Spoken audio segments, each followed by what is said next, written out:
বন্ধুরা দেখো, আজকে আমি একটা বলছি তোমাদের কাছে গল্প। দেখো, আমি না জানি লেখাপড়া, আমি একটা গ্রামের মেয়ে, না জানি সাজিয়ে গুজিয়ে কথা বলা, কোনো কিছু মিথ্যে কথা বলা।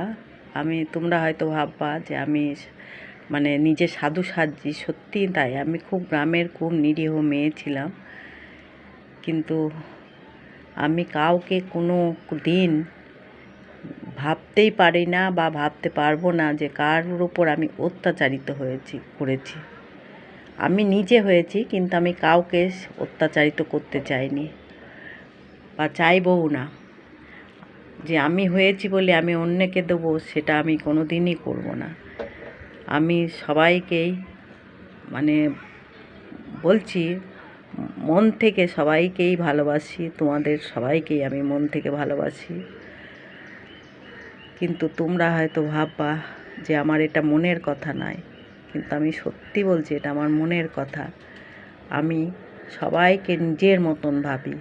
কেউ তো একটু ভালোবেসে কিছু বললে তো তাকে আমি একদম কি বলবো, একদম মনে হয় যেন আমার এর থেকে পরম কেউ নেই, এইরকম ভাবি একটুতেই।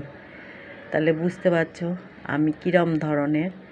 আমার মনের মধ্যে কোনো থাকে না, কিন্তু আমি তবুও যেন কেন কি জানি ভালো হতে পারলাম না। কি দোষ আমার আমি জানি না, আমার কি দোষ।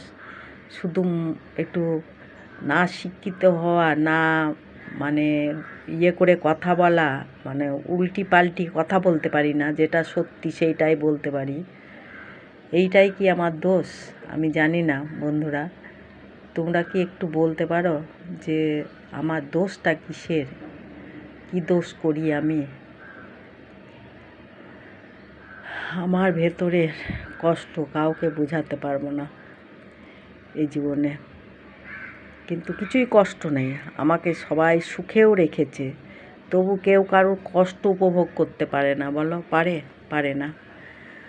কারুর না কারুর জীবনে কেউ বলতে পারবে না যে আমি সব দিকে ষোলো সুখী আছি। মনের কথা বলার জন্য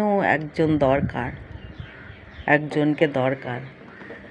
তা বলো কি করি? আমার না আছে কোনো বন্ধু,